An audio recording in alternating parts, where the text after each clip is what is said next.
در تقسیم میراث و صاحب شدن به اندازه زیاد به آن بین هم بحث، مناقشه و یکدیگر را لطو کوب میکنند. حتی حالت‌های نیز تا این لحظه به قید گرفته شده است که برادر با برادر، پدر با فرزند، دختر با مادر برای صاحب شدن به منزل و یا قطعه زمین از راه خصومت و یا مناقشه استفاده بردند که در بعضی موارد چنین مناسبت و کردارهای جاهلانه و دور از عقل فاجعه را به بار آورده است. در زمینه خبر هیئت اپراتیوی وارد گردیده از کارمندان ریاست گفتگوی جنایتی وزارت کارهای داخلی مهارت و متد بلند اپراتیوی را طلب میکرد تا قصد بس و خطرناک و جنایتکارانه شهروندان مادر و دختر عزیز و مرحبا محمد رسول اون سال تولدش 1964 پیش با ماده 117 کودکس جنایتی جمهوری تاجیکستان سود شده است و جمعه و دلربا سفر اون سال تولدش 1991 ساکنان دهه جوانان جماعت دهات دربت شهر ایسار نظارت و تصدیق کرده شود.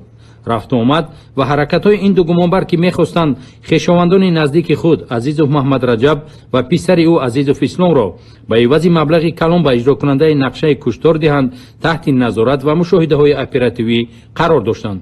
گرچند کارمندان ریاست گفتگوی جنایتی وزارت کارهای داخلی با راه اپراتیوی گمانبران را از قصد جنایتکارانه اشان آگاه و پیشگیری میکردند، ولی شخصا خود عزیز و مرحبا با اصرار مقصد میگذاشت که برادرش عزیز و محمد رجب و پسر او عزیز و اسلام را با چی راهی نباشد باید به هلاکت رساند. چون این قصد و کردار گمانبران اثبات نشونده بود، چرا که گمانبران شخصی باورناک از عهده کشتار 2 نفر برایشان دست نورس بود. کارمندان ریاست گفتگوی جنایتی وزارت کارهای داخلی گمانبر شرطی را به محیط جنایتی با گمانبران عزیز و جمعه و مایل ساخته شخصا خود عزیز و مرحبا برای این عمل بس و خطرناک جنایتی مخصوصا وزنین انجام دادن کشتار 2 نفر شهروند $12,000 امریکایی وعده پرداخت داده است. چند گفت که یورا کشتن در کرد.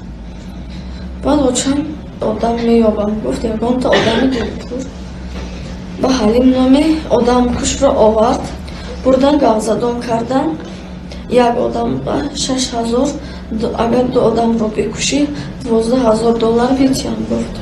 وابسته به جنایت مذکور در بخش تفتیشاتی پروکراتور شهر متاسفانه در جامعه بعض از نفرانی هستند که از خصلت‌های خوب انسانی دیگر سوء استفاده کرده به خاطر عملی ساختن غرض و اندیشه ناپاک خود قادرند به هر عمل ناشایسته دست زنند. نانگوارش آن است که چنین کردار ضد جمعیتی و به جامعه خفناک از جانب زن صادر می‌گردد. شهروند قربان و مولوده سال تولدش 1986 زاده نوحه ورزاب مدتی است در منزل استقامتی ترسونزاده مسعود استقامت کرده بر عوض انجام دادن کارهای خانه با اون مبلغ معینی همچون مزد پرداخت می‌کردند. چنانچه ضمن صحبت با صاحبخانه زن معلوم گشت در برابر حق مزد پیوسته نسبت شهروند مولوده قربان و غمخوری ظاهر نموده دست کمک نیز دراز می‌کردند، ولی متاسفانه به همه آن خوبی‌های صاحبخانه نگاه نکرده گمبارشونده مولوده قربان و اشیاءهای گوناگون خانه را پنهانی از آن خود می‌کرده است. چندین مرتبه گم شدن بعضی اشیاءهای لازمی روزگار صاحبخانه را به تشویش آورده باشد هم، ولی خصلت والای انسانی رحم و شفقت نمیگذاشت او را از خانه خود رانده به جای شکایت ببرند. گمبارشونده مولوده قربانو باشد برای به دست آوردن صید کلان پیتی مناسب جسته تا آن مبلغ‌های پولی که صاحبخانه در منزل اقامتی نگاه می‌داشت از آن خود نماید. نهایت سنه 27 نوامبر سال روان از داخل جوان $11,000 امریکایی و یک مقدار جواهرات را تصرف نموده از منزل اقامتی غیب می‌زند. گمبارشونده با صادر نمودن این کردار جنایتی به صاحب ملک با اسعار ملی زیاده از 100,000 سومانی ضرر رسانیده است. بعد از دستگیر گردن گمبارشونده مولوده قربانو از متاسفانه امروز در جامعه صاحبکاران یافت میشوند که منفعت شخصی خود را از همه ارزش‌ها بالا دانسته به عمل و کردارهای خلاف قانون دست میزنند. وقتی آخر ایده به نام صاحبکاران در حدود بازارهای پایتخت به پهن و فروش محصولات شیری پس‌صفت مشغول میباشند. با گرفتن خبر اپراتیوی کارمندان خدمات پیشگیری حقوق ویرانکنی بین نابالغان و جوانان وزارت کارهای داخلی یکچند دلیل پهن و فروش چنین محصولات شیری پس‌صفت را آشکار نمودند. мувофиқи ташхиси маркази миллии бойторӣ маҳсулотҳои ширӣ аз чунин соҳибкорон дарёфт гардида ба талаботи стандартҳои байналмилалӣ ва байторию беҳдоштӣ тамоман мувофиқат намекунанд. вазорати корҳои дохилӣ паҳнкунандагони дигари чунин маҳсулотро ки бевосита аз Болтев Алиҷон харидорӣ намуда дар ҳудуди пойтахт мавриди фурӯш қарор медоданд, муайян ва маҳсулоти шириро аз онҳо мусодира намуданд. این نفران ناصرов محمدنبی سال تولدش 1988 баротов даврон سال تولدش 1983 ساکنان ناحیه رودکی و فیضالله فیض‌الدین استخدام کننده شهر خوجند میباشند. همچنین از جانب کارمندان میلیسیا سیخ استحصال شیری صاحبکار انفرادی بالتیو علیجان واقع در کوچه گگرین شهر خوجند که چنین خیماق‌ها محض در همین سیخ استحصال میشوند از نظرگذرانی کرده شد. معین گردید که در سیخ مذکور در ظرف‌های 10 کیلوگرمه و 4 کیلوگرمه زیاده از 2 تن محصولات شیری قیماق تیار و پر کرده شدند. نتیجه تشخیص مرکز ملی تشخیص بایطوری نشان داد که محصولات‌های مذکور با نشاندادهای کرخمل و طلبات‌های بهداشتی بایطوری جوابگو نمی‌باشند. در اساس معلوماتنامه مسئولین تاجیک استاندارد نیز محصولات مذکور از جهت صفت و بی‌خطری به طلبات جوابگو نیست. چنین صاحبکاران به حالت سنتری نگهداشت محصولات مذکور نیز اهمیت نداده فقط سری به دست آوردن منفعت اندیشه نموده و لحظه سری آن اندیشه ننمودند که این محصولات آماده نموده و پهن می‌کرده آنها به جامعه چی تاثیر می‌رساند. آیدی حالت مذکور در ریاست تفتیشاتی وزارت کارهای داخلی کارهای تفتیشاتی براه مانده شده است. و بازارف عزیز جان سال تولدش 1993 ساکن ناحیه باختر می باشند.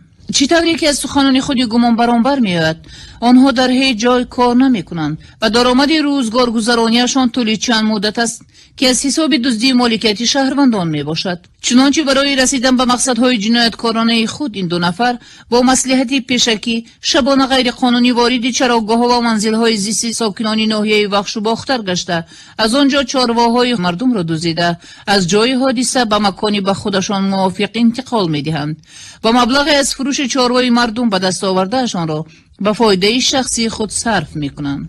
گمانبران در حالت دستگیر شدند که اکثر چاروای کلان شاخداری ساکن ناحیه باختر توردیف مراد جان را از چراگاه دهه ایرگشت دزدیده در نشستگاه قفای автомاشین شخصی تمغه اوپل استرا که به بازار علی جان تعلق داشت نگاه داشته میخواستند از جای حادثه فرار کنند. شام 28 نوامبر سال 2017 با همراه رفیقم از چراگاه دهه ایرگشت با همراه عزیز جان دزدیده با شهر خرقانتپه آورده ایستاده بودیم باید میفروختیم بعدا کارمندان میلیشیا دستگیر کرد. این نفران در 5 لحظه جنایت دزدی دست داشته ضرری رسانیدهشان به مردم 15700 سامانی را تشکیل میدهد. در نزدیک چراگاه قشلو 3 نفر چاروای کلان دزدیدند. ما با کارمندان میلیشیای باختر مراجعت کردیم. وابسته به دلیل‌های مذکور در شعبه تفتیشاتی شعبه وزارت کارهای داخلی با جبلیده 800 سومونی ضرر رسانیدند. اومدیم در ماشین من کردیم گفتن اکم جمع که فور اومدیم گفتن اکم جمع بیاز ما میایم همجا چه میبینیم اومدن عرض رفتن درون ایبان دا 15 ما رفتن همجا بسو دا 15 میگذشت ایام بالا کسی بکال پاک ایام بالا تام چند متر بود ایام بالای دوم پاکتر بکال دادن زد اوز برومد دویدن اومدن گفتن اکا بگیر در دستشون یه سومکا دست کدوم چه سومکا بود بگیر گفتن دویدم ایدم شون رفت مکان ماشین از آوردی کدوم ای کدوم رفتیم یا صدیار 4 ماشین زدیم برومده یا کچینو رفتیم یا کچینو در آتش 4 تا دیگه دادیم طرف سیر رفتیم 6 تا دیگه اونجا داشت 6 تا دیگه ماشین اونجا زدیم آخرانگیش از زده سال که بولو بچه پارتو